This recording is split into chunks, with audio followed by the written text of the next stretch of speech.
금일 방산주들이 굉장히 좀 크게 움직임이 나타나고 있는데요. 일단은 뭐 크게 세 가지가 오늘 방산의 턴어라운드 영향을 준 것 같아요.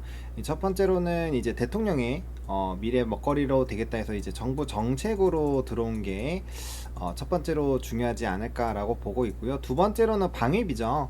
이 트럼프 대통령이 계속적으로 얘기하고 있었던 이 내용, 결국에는 이 압박으로 유럽은 GDP의 5%를 결국 방위비로 부담을 하게 됐고, 거기에 따른 이제 방산 수출에 대한 기대감이 매우 높아졌습니다. 우리나라도 마찬가지예요. 이 그냥 비용만 낼 수도 있고, 아니면은 비용을 처음에는 내지만 결국에는 이제 우리나라 스스로가 지킬 수 있게끔 방위비가 더 늘어날 수 있는 거죠. 그래서 뭐 미국에서의 인원이 100% 빠진다라고 생각하진 않아요. 근데 이제 과거보단 조금 의존도를 줄일 수 있는 방향으로도 갈 수 있기 때문에, 만약에 원전 세일즈, 정부에 따른 원전 세일즈에다가 방위비 증가 이슈가 붙어주면은 일단 기본적으로 단기적인 조정이 나왔기 때문에 투심적인 부분은 상당히 턴어라운드가 될 수 있는 상황에서, 오늘 하나에어로스페이스, 뭐 현대로템 이런 종목군들의 또 목표 주가 상향 리포트가 나왔거든요. 그럼 증권가의 이런 긍정적인 평가까지 나오게 되면서 이제 방위비가 상당히 좀 긍정적으로 작용되지 않았나라고 생각합니다. 그래서 주도주에서 힘겨루기가 계속 일어나는 것 같아요. 일단은 오늘은 방산 같은 경우는 앞서 말씀드린 이제 세 가지 이유가 좀 상승 트리거가 되고 있는 것 같고요.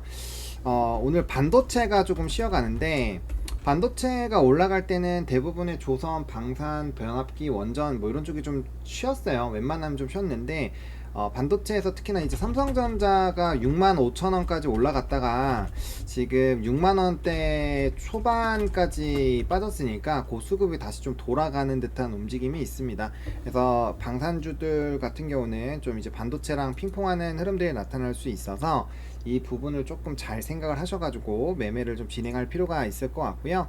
그 다음에 이제 좀 차트를 볼게요.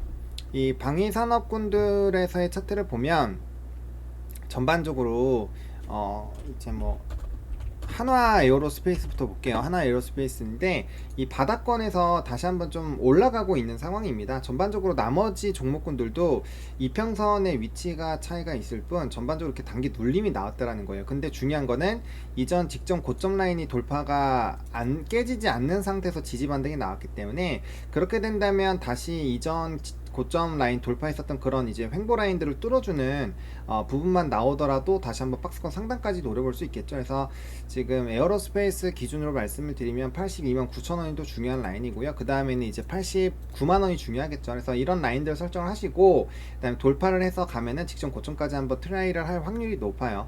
그래서 좀 전반적인 수급이나 이런 것들을 보셔야 되는데, 방사는 수급적인 차이가 상당히 있습니다. 이렇게 최근에 외국인들이 정말 많이 팔다가 개인만 받아주다가 이렇게 외국인이 돌아서면서 턴을 하는 건 나쁘지는 않죠. 넥스원도 마찬가지예요. 넥스원도 사실 이 외국인 수급이 굉장히 좋고요.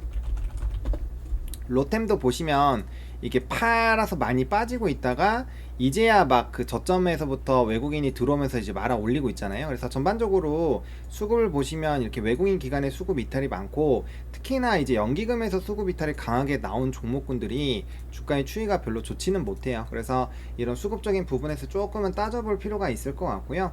그래서 이제 수급 이탈이 강한 쪽은 조금 더 강력하게 이제 하방이 좀 다뎌지는 흐름이고, 그 다음에 수급적인 부분이 그래도 좀 뒷받침이 되어주는 종목군들 같은 경우는 조금은 부드럽게 움직임이 나오고 있는 상황이에요. 근데 이제 전반적으로 이 기울기나 이런 부분들은 이제 저점이 좀 낮아지고 있는 상황이기 때문에, 이렇게 이전 직전 고점을 돌파가는 상황이라면 충분히 이 상방이 나와줘야 되고, 그렇게 해서 추세를 돌려야 되거든요. 만약에 그러지 못한 상황이 된다고 한다면 단기 눌림이 또 되게 세게 올 수도 있어서, 만약에 이렇게 넥스원은 돌파를 했고 아직 로템은 돌파 못했고요. 그 다음에 이제 에어로스페이스도 아직 돌파를 못했죠. 그래서 이제 돌파를 한 기업을 중심으로 일단은 좀 선제적으로 보시고요.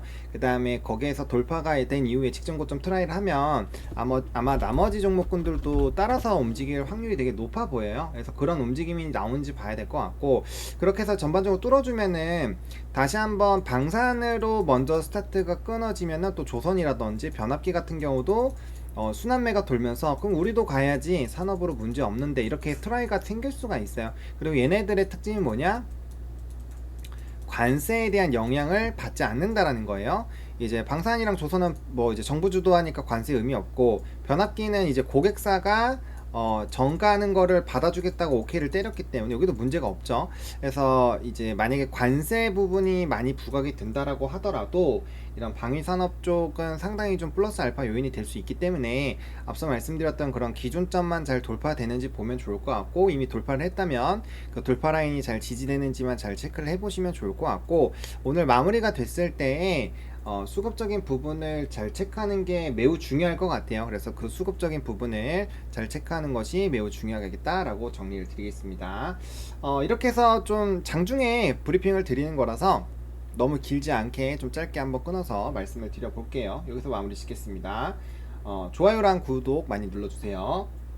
하버너의 주식 이야기 구독, 좋아요 부탁드려요.